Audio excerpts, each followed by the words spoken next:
Hello बच्चों, let's see this question. The question says which of the following statement is correct? And the options are: a person with myopia can see distant objects clearly. Option B is a person with hypermetropia can see nearby objects clearly. Option C is a person with myopia can see nearby objects clearly.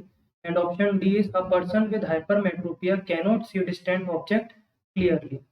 अब अगर हम इस question के की concept की बात करें तो बच्चों की कॉन्सेप्ट इज डिफेक्ट्स ऑफ आई। की कॉन्सेप्ट इज डिफेक्ट्स ऑफ आई। तो हम जानते हैं हमें मेनली दो तरह के डिफेक्ट यहाँ पर देखने को मिलते हैं जो हमें मेनली अपने सिलेबस में पढ़ने भी होते हैं। वो कौन कौन से हैं? मायोपिया, इधर हम लिख लेते हैं मायोपिया, और एक हमारा होता है हाइपरमेट्रोपिया।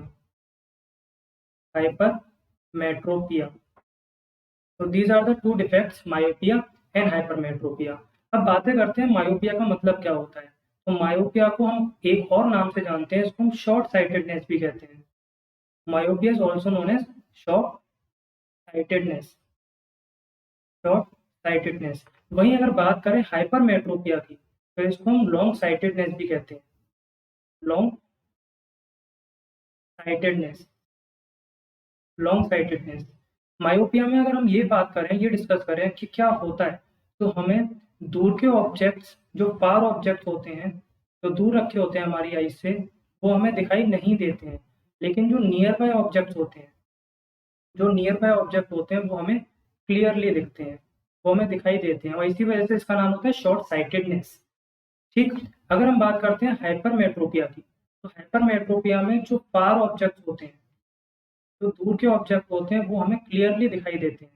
लेकिन जो हमें नियर बाय ऑब्जेक्ट्स होते हैं, नियर बाय ऑब्जेक्ट्स ब्लरी दिखते हैं या नहीं दिखाई देते हैं। तो हाइपरमेट्रोपिया में दूर के ऑब्जेक्ट दिखेंगे, पास के ऑब्जेक्ट नहीं दिखेंगे।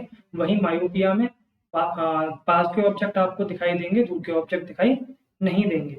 बात करते हैं कि करेक्शंस की। करेक्शन की बात करें तो मायोपिया को जो हम ट्रीट करते हैं वो करते हैं by using concave lens. Of course जिसकी पावर हम नेगेटिव लेके चलते हैं, नेगेटिव पावर। हाइपरमेट्रोपिया को हम ट्रीट करते हैं by using suitable convex lens, जिसकी हम पावर लेके चलते हैं पॉजिटिव। इसकी पावर पॉजिटिव होती है तो it is of positive power. अब ये मायोपिया और हाइपरमेट्रोपिया का एक डिफरेंशिएशन हो गया। अब क्वेश्चन जो हमसे कह रहा है, क्वेश्चन बोल रहा है कि इनमें से कौन सा स्टेटमेंट इन दोनों डिफेक्ट्स के ऊपर करेक्ट है। तो सबसे पहले रीड करते हैं ऑप्शन ए। ऑप्शन ए में लिखा है person with myopia can see distant object clearly, यानी कि क्या मायोपिया वाले इंसान को दूर के ऑब्जेक्ट दिखाई देते हैं? क्या मायोपिया वाले इंसान को दूर के ऑब्जेक्ट दिखाई देते हैं?